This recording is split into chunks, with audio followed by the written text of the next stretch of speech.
Jago dalam banyak bidang, kali ini Kak Poppy Sofia terjun juga di bisnis. Wow, daebak. Soalnya kan aku kena COVID, kebagian lah, tapi bukan yang Delta, yang pertama gitu kan. Aku kena COVID tuh kalau nggak salah sebelum Idul Fitri. Kayaknya kalau pengen minum empon-pon kan, pon-pon itu kayaknya kita harus nyarinya susah. Kalau mau bikin males. Udah gitu kayak kepikiran kenapa sih kita nggak bikin minuman yang bisa dikonsumsi tiap hari dan itu memang ada khasiatnya. Minuman itu apa sih sebenarnya, Kak? Dia herbal juga, dia pakai rempah-rempah Indonesia, kita nyarinya nggak susah. Terus di sisi lain harganya juga menyesuaikan gitu loh. Kayaknya ini, kalau ini kan kita bilangnya ini imun booster. Kalaupun memang kita nggak kena COVID, tapi buat ngeboost kita minuman tiap hari. Minuman juga kasih insight ke anak muda bahwa minum jamu bisa jadi lifestyle baru yang banyak faedahnya gitu. Bikin anak-anak kekinian sekarang, enggak kok ini keren juga gitu. Keren di samping itu sehat. Untuk mengedukasi bahwa ini tuh daripada lo, bukannya komparasi gimana ya, daripada lo jajan-jajan yang cuma kayak buat seseruan aja, lo mendingan jajan yang bisa dibilang ini ngeboost imun lo tiap hari, bisa ngejaga imun lo. Karena itulah kemasannya pun dipikirin dengan matang biar konsep jamu kekinian ini masuk ke millennials. Kayak nggak tensin atau nggak gengsi minum jamu gitu. Nah sebenarnya pengen ngerubah mindset yang anak-anak sekarang, anak-anak muda. Ini jamu, kalau dibilang jamu, ini enak kok. Nggak yang, kita kan kalau minum jamu zaman dulu dicekokin. Ditutup hidungnya, minum sampai dicekok sama tukang jamu gitu kan. Kalau ini mah ada sekarang udah praktis. Rasanya juga oke karena kan ini ada campuran-campuran yang lebih asik juga.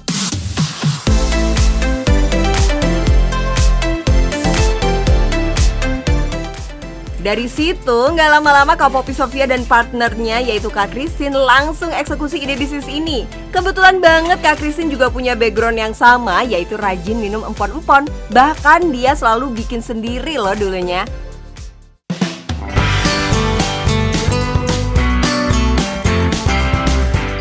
Setelah produk ini beralih jadi bisnis besar, proses produksi harus dirubah biar bisa massal. Dijadiin ekstrak bubuk kayak gini.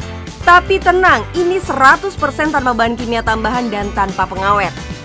Akhirnya di-develop dengan banyak rasa, ada kali belasan varian. Kak Christine emang lebih banyak in charge, tapi Kak Poppy nggak kalah getol urus bisnisnya. Kira-kira apalagi nih keterlibatan Kak Poppy Sofia mengurus bisnisnya? Tapi kalau di sini di minuman aku kayak nyemplung langsung gitu. Jadi merasakan kita membahas kemasannya, warna logonya sampai ke rasanya kita QC juga. Ini udah aman, ini belum aman. Ini enaknya pakai topping apa enggak.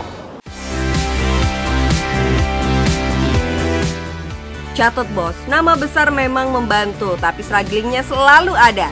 Setelah produk dikenal, harus tetap jaga kualitas dan lanjutkan bisnis plan. Cuannya sebanyak apa sih teh? Sehari sekarang ini ya 50 cup kayak gitu. Kadang kalau memang kita yang borong ya mungkin 60 gitu. Kita borong 10 buat stok juga gitu seperti. Wah, bayangin tuh berapa cuannya kalau satu outlet aja let's say omsetnya 50 cup dikalikan harga rata-rata yaitu 15.000. Sebulannya sampai 20 juta plus dong. Kalau 3 outlet, tokcer juga cuan jamu kekinian.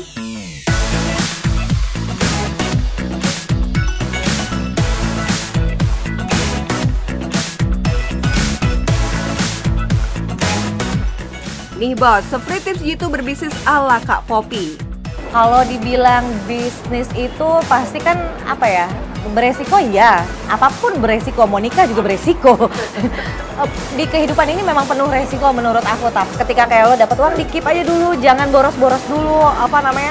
Paksakan lo punya modal sesuai yang lo targetin gitu.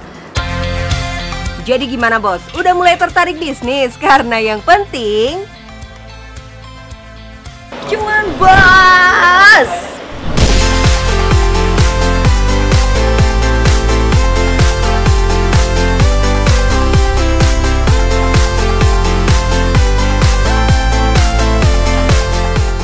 Yang satu ini emang gak ada matinya deh. Yap, angkringan. Itu loh gerobak dorong yang menjual berbagai makanan dan minuman di pinggir jalan. Usaha jenis ini banyak dijumpai di daerah Jawa Tengah dan Jawa Timur. Banyak orang memilih makanan angkringan selain gampang dijumpai, variasi pilihan makanan yang banyak, dan tentunya harga yang bersahabat. Tapi sebentar, kok angkringannya nggak jual sate usus, ati ampela, nasi kucing, seperti biasanya gitu loh?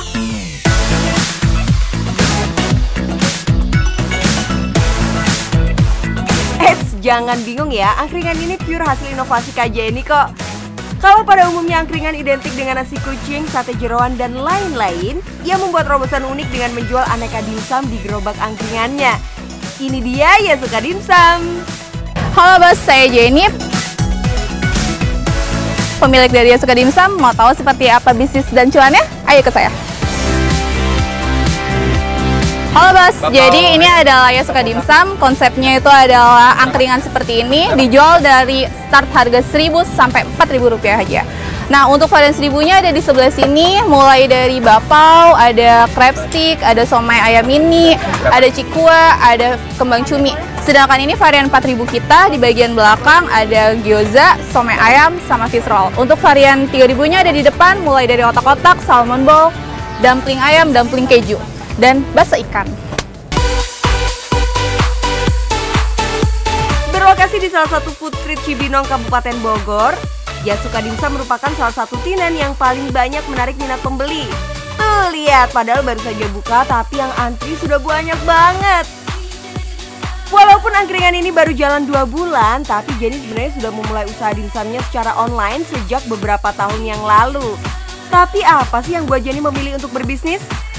Awal saya jualan dimsum itu 2019, di situ pas lagi banget awal pandemi, dan aktivitas hariannya itu kan WFH kebetulan, jadi nggak kerja di kantor. Terus saya coba ikut webinar untuk ngisi aktivitas. Di situ saya ngelihat kalau misalnya, di situ saya banyak belajar kalau misalnya ternyata bisnis yang lagi hype banget saat itu adalah bisnis kuliner.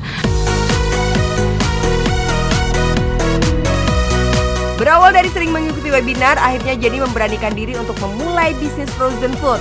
Selain lebih praktis, makanan frozen rumahan ternyata lebih dipercaya dibandingkan dengan makanan pabrikan tuh. Berbekal resep dari orang tua, akhirnya Jenny dibantu oleh sang adik mencoba untuk membuat dimsumnya sendiri. Bahan yang digunakan sebenarnya cukup sederhana, hanya kulit dimsum, daging ayam giling, tepung terigu, sagu, garam, merica, dan bumbu penyedap lainnya. Dalam sehari saja minimal 500 dimsum laku terjual. Jenny pun terus berinovasi agar dimsumnya tetap dilirik, salah satunya dengan angkringan dimsum ini nih. Jadi kalau umumnya makan dimsum itu per paket, di sini boleh mix sesuka kalian karena harganya satuan. Selain rasa dan keunikan produk, pemilihan lokasi juga jadi kunci di mana usaha kalian bisa langsung dilirik oleh banyak orang. Oke, jadi untuk masalah lokasi, kebetulan saya survei di banyak lokasi, banyak tempat, terus ketemu sama tempat ini. Pertimbangannya pertama adalah lokasinya bersih, yang kedua akses jalan kendaraan untuk berlalu lalang itu juga cenderung lebih minim.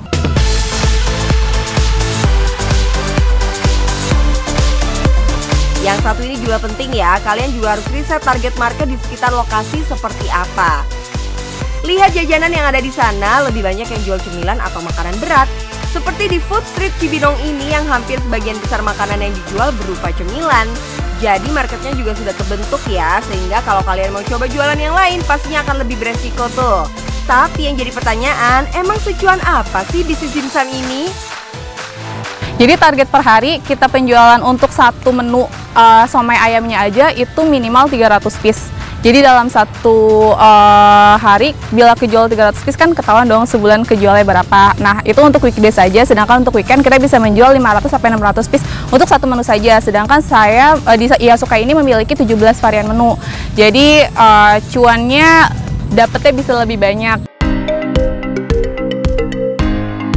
Coba kita hitung-hitung ya bos, kalau dalam sehari targetnya 300 pieces per item, terus kita kalikan dengan harga terendahnya saja Rp1.000, Berarti omset harian dimsumnya Jenny ada di angka 5,1 juta. Sedangkan kalau kita kalikan 30 hari, berarti cuannya bisa mencapai 153 juta rupiah. Pantes aja Jenny bisa membayar 5 karyawan dan sewa lapaknya mencapai angka 1,5 juta rupiah per bulan. Tapi ada kendala nggak sih ketika merubah sistem jualan online ke offline seperti ini? Kesulitan pertama jelas di bagian pemasarannya gitu. Pemasarannya tadinya lewat daring, terus kita coba untuk jemput bola.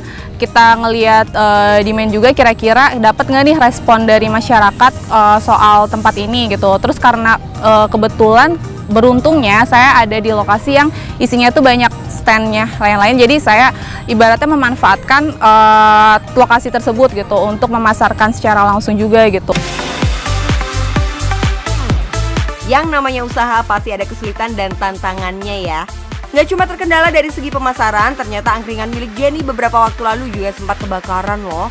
Selain mengalami kerugian hampir 10 juta rupiah, gerobak angkringan miliknya juga rusak dan hampir tidak bisa dipakai berjualan karena dilalap si jago merah. Karena bisnis yang baik dimulai dari hubungan para pebisnisnya, apalagi di kawasan food court seperti ini. Kalau rekan bisnis kita bisa menarik banyak pengunjung, kemungkinan dagangan kita dilirik oleh pengunjung lainnya juga akan semakin besar tuh. Nah bos, tertarik sama bisnis Yasuka Dimsum atau mau coba joinan sama Yasuka? Jualan apa aja bebas bos, yang penting cuan bos.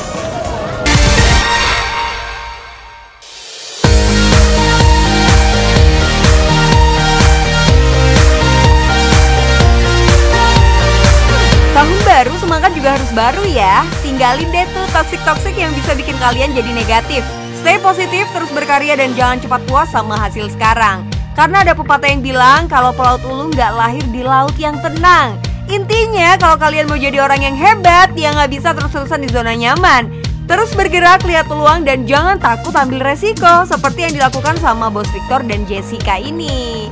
Awalnya mereka hanya iseng berjualan untuk mengisi waktu ketika masih kuliah. Tapi lihat sekarang, mereka sudah punya pabrik besar dengan ratusan karyawan. Halo bos, saya Victor. Saya Jessica. Kami owner dari Love Semprong. Mau tahu cuan dan bisnis Love Semprong bagaimana? Yuk ikut yuk. Ini dia bisnis Love Semprong milik pasangan muda yang saat ini usianya baru 29 tahun. Memulai bisnis sejak masih kuliah pada tahun 2012, Victor awalnya menyukai semprong karena tidak sengaja. Jadi sebenarnya sih awalnya saya juga nggak bisa bikin kue, istri juga nggak bisa, pacar saya nggak bisa bikin kue. Kita dari resep nenek sih. Jadi biasa tuh tradisi di pacar saya kalau hari Imlek itu bikin kue semprong. Lalu ketika saya pacaran, saya jemput dia, saya cobain, enak nih semprongnya gitu. Saya bilang, yaudah yuk kita usahain aja. Ngomong gitu doang. Dan pacar saya pada saat itu serius. Walaupun gak ada basic bikin kue, tapi karena tingginya minat untuk memulai usaha, akhirnya pada tahun 2012 terciptalah kue semprong kekinian ini.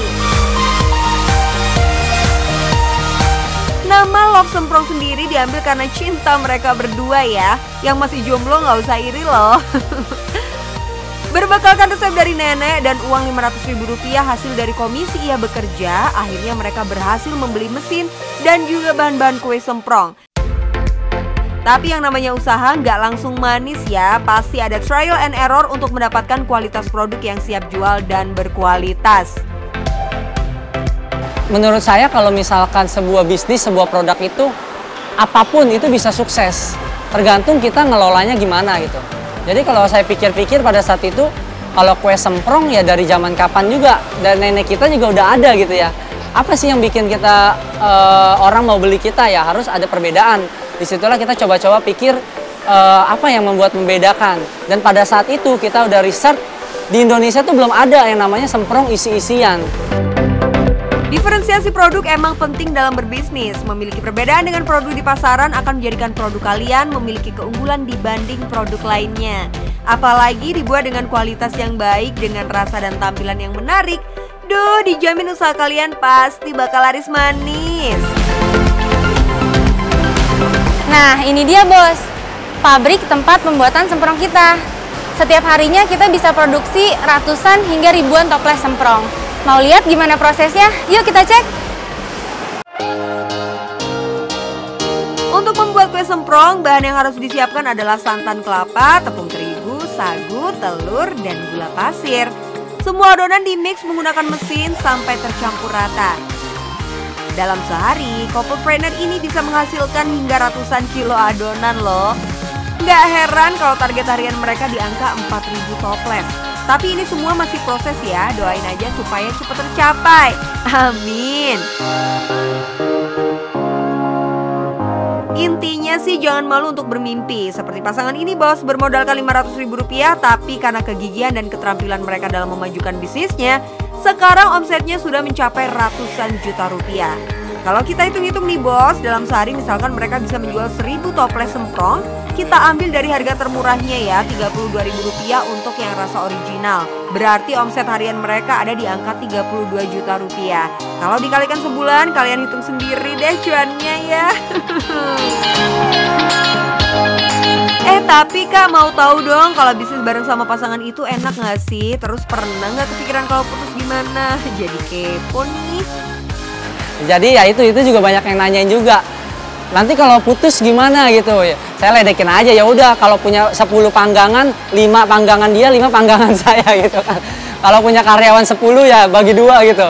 Saya ngeledekinnya gitu. Gimana kan kalau putus pun ya udah kita bisa tetap join sebagai partner bisnis kan. Meskipun mungkin udah nggak partner hidup, tapi bisa partner bisnis.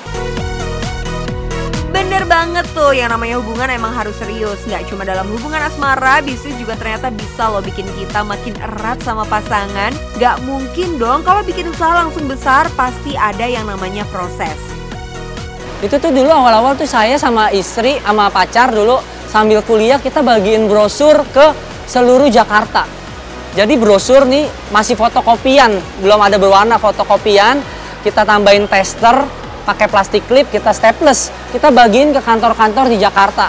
Jadi kayak kantor istri saya berani tuh, pacar saya itu, dia masuk ke door to door, cobain ya Bu, kalau ada yang mau beli bisa WA ke sini gitu, door to door ke Jakarta, Kelapa Gading, ke daerah Cideng tuh, yang Tomang situ tuh banyak bank-bank, kita bagiin door to door.